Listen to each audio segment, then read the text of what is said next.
Welcome to Podcast 125, where we will discuss ways to properly orient the people in your crews. Stay with us. This is the Elevate Construction Podcast, delivering remarkable content for workers, leaders, and companies in construction wanting to take their next step. Get ready to step out of your comfort zone with Jason Schroeder as he encourages you to do better, live a remarkable life, and expect more. Let's go.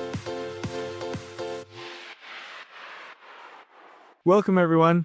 I hope you're geared up and ready to have a good weekend. This is Saturday morning, and I just really hope that everyone's, on their way to having a remarkable experience with your families, even if you have to work today. When you get off work, I hope you have a good afternoon, evening, and then Sunday. And, I hope you're mentally healthy and resting and doing those things that you need. Today, we're covering orienting your people, and this is the Worker and Foreman podcast that we produce every Saturday for workers and foremen. All content should be relevant throughout the week, but this is specifically for you, about you, to help you. So as we begin, I do want to say that if any of you are depressed, can I challenge you? Would you let me challenge you to go talk to someone?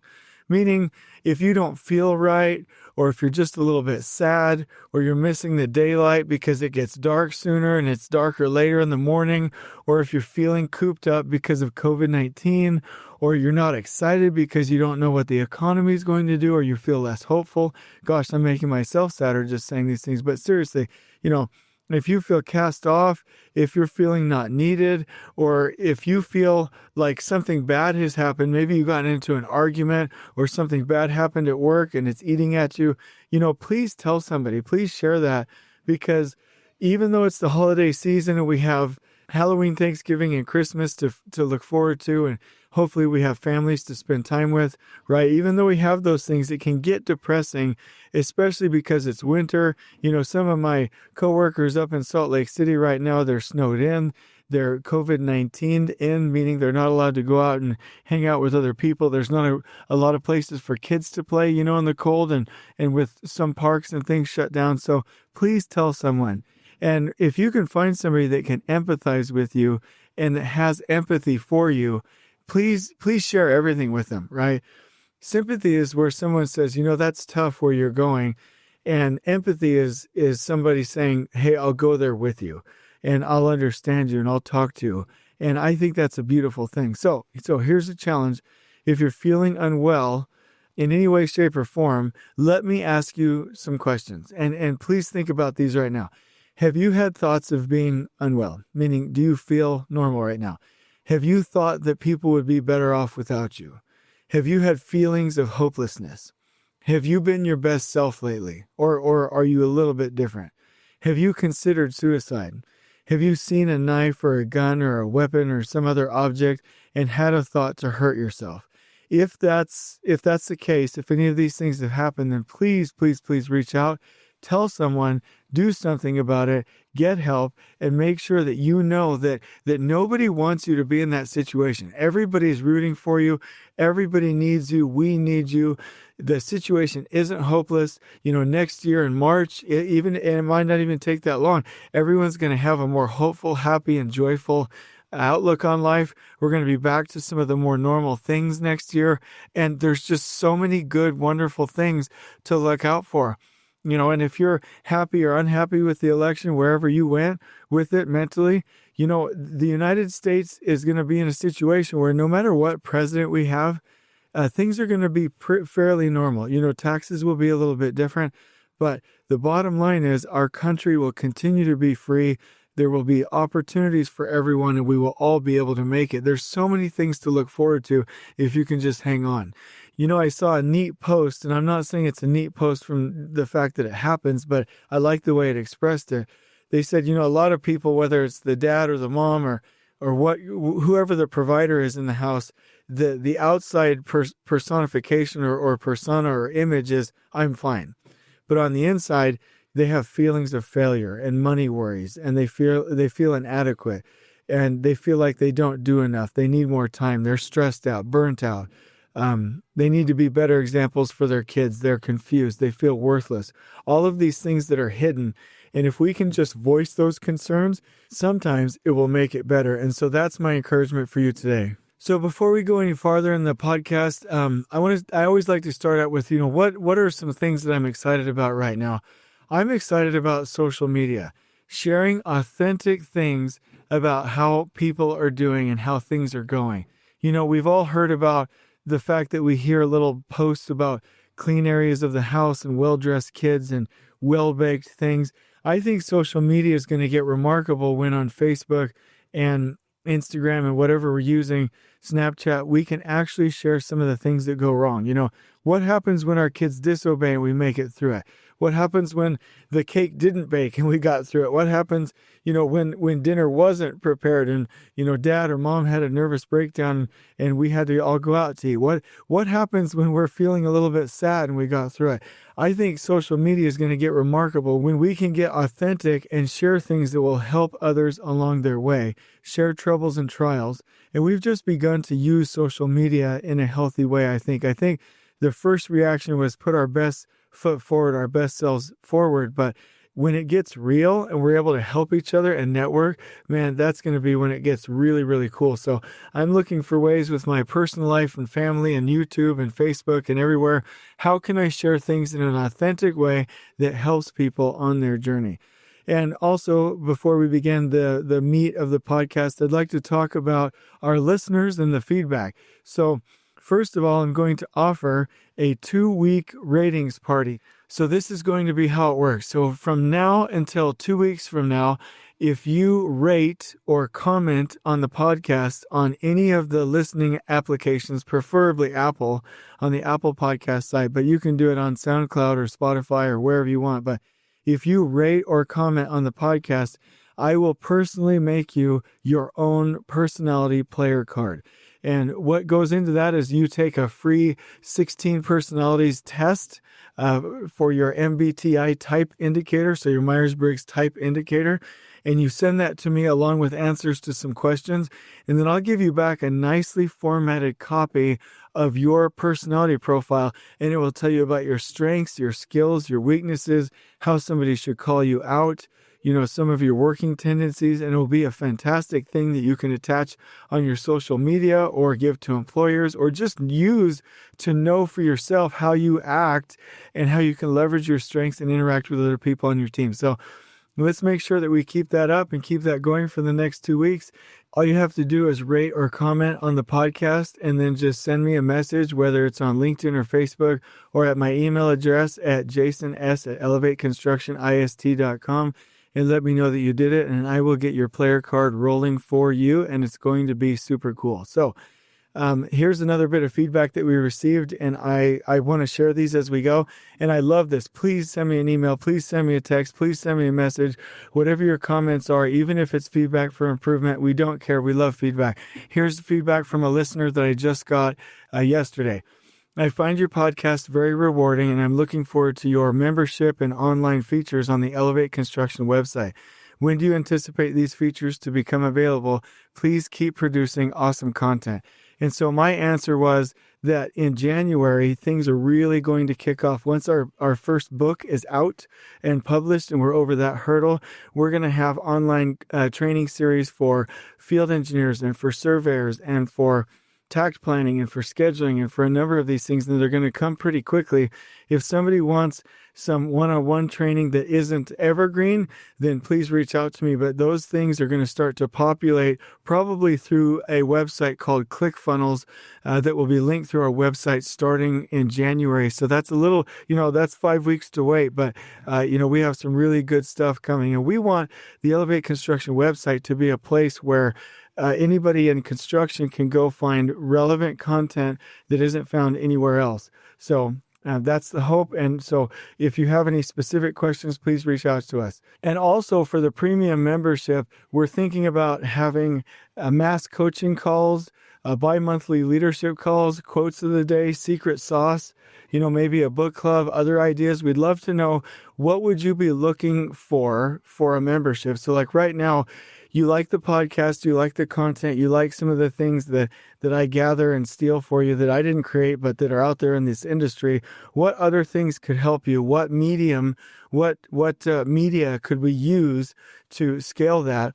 Would you want a webinar twice a month? Would you want a coaching call, twice a month or in some other format? Or would you want to do like a mastermind series? Would you want an email distribution on a daily basis with little snippets of information? Would you want a quote every day? Would you want to do a book club to actually go through and start studying some of these things and do reflections? What would you want? Please send me your feedback on my email at jasons@elevateconstructionist.com. So here's some conflict for us. You need to communicate something 7 times before your people will pay attention to it. And you are not teaching and communicating enough to your people. So let me tell you a story of one of the best foremen that I've ever seen in my entire life. In fact, he was so good that I insisted that the company change his title from foreman to project superintendent for them. And I wish I could give you his name. He works for an electrical company out of Tucson, Arizona. The best foreman ever on earth, ever. Just absolutely love this guy. So the reason I'm telling you this little story is he oriented his people in such a remarkable way that I really thought about asking for a grant to get a videographer to do like a biography, a little video series about him and how he did his work. He was that good. Everybody that worked for him knew exactly what was going on. So on the project that I was working, where he was one of the superintendents for the trade partners, we really went all in with implementing lean. We had morning huddles, 25-minute crew preparation huddles, afternoon foreman huddles. We expected perfect cleanliness and organization. We were fanatical about safety, on-time deliveries. We had a remarkable project. And he took this seriously, so seriously that he went on this journey of writing down everything he heard me say. And at the beginning of it, he didn't really like everything that I did, but once he understood the thought process behind everything, he really bought in and started writing down everything that I would say. And that was a surprise to me because at the beginning, the first couple of weeks, we were scuffling, but then he really bought in. So the method, the reason that he was writing things down was to orient his people, and he would communicate this over and over and over. And one day I was surprised to find him with this 3-page list of things with his new people that came on site. And he was out by the hoist after our morning worker huddle. And he was like, you need to do this. In this project, they expect you to be clean. So I want you to have dumpsters and trash cans up there with you. I don't want to see one thing on the floor. I don't want to get any text from the general contractor on this. You need to make sure that you schedule all the deliveries. Here's how you go schedule the deliveries on the software. I want to make sure that everything is in there on time. Schedule them 5 days ahead of time so you get your slot. And he went item by item by item. And it was really quite fantastic. And at the moment that I saw this, I was like, we need to scale this to all other foremen so the expectations are super clear. And we did that and we showcased it. After a while, he started to get a little bit embarrassed. And after that, I always thought, we need one trade partner on every job that toes the line and does these wonderful things so that everyone else can rise to the occasion and learn from it. And so at the end of this, not at the end, but once all the other contractors started to compete on the grading system with this electrician and rise to those same standards and use some of the same orientation techniques, most people on site on the grading system went to A players. And we had a fantastic project because we started to behave with total participation. And so this is what he would do. He would onboard every one of his workers himself, go through all of the lists, make sure that he cared about it perfectly in his delivery and in his communication. And he expected the workers and the foremen that were being onboarded to care as well. He spoke with passion and enthusiasm, and he didn't just stop there once they came on site. He would reiterate it to his foreman. Now I hope you're sitting down. Every week. He would go over that list every single week about the expectations of the project site, and that contractor was always an A player. We never had trouble. They were fantastic. I would go with them anywhere in the world, anytime. And if you want to know who this electrician is and who this foreman is, call me independently. I'll tell you who they are, and then you can hire them because they do such a fantastic job. But that's the story. absolutely did a fantastic job. The principle is that workers and foremen, anyone on site, they need a very good orientation system, and it's up to you foremen to provide that in addition to the general contractor and the superintendent. So here's the process I want to talk to you about.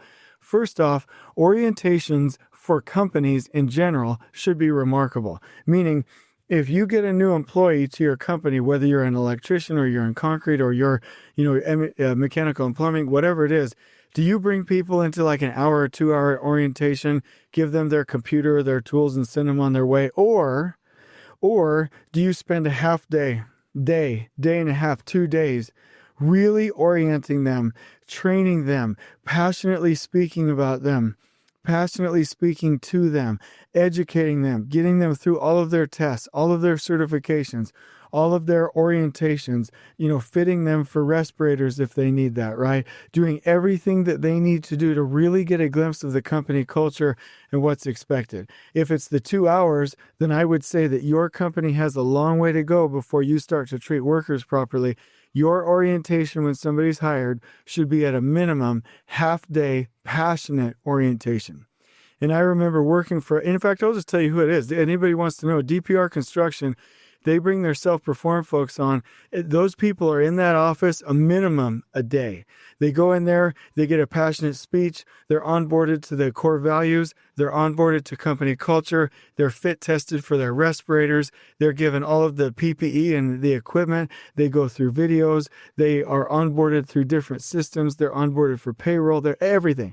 When they come out of that office, they are ready to go. The only other place where I've seen something like that is at Intel, where you go through a day and a half orientation to go on their project sites. Absolutely fantastic. Next thing, project orientations.